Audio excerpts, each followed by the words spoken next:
What if I told you that most people never become wealthy, not because they don't earn enough, but because they mishandle every single dollar they touch? The difference between a $100 thinker and a $1,000 thinker is not income, it is behavior with money. Most people believe wealth is created by earning more, but in reality, it is created by how every dollar is directed. A $100 mindset treats money as a reward for effort, something to be spent after hard work. A $1,000 mindset treats money as capital, something that must be deployed with intention.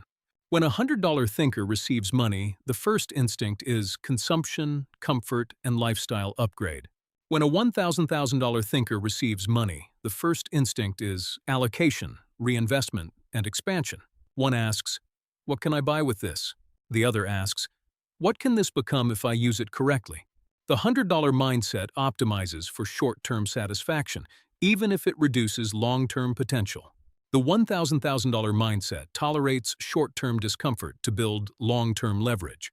That is why founders think differently from employees. An employee thinks in terms of income stability, while a founder thinks in terms of capital multiplication. The $100 mindset buys liabilities disguised as rewards. The $1,000 mindset builds systems that generate more decisions, not more expenses. One increases lifestyle when income rises.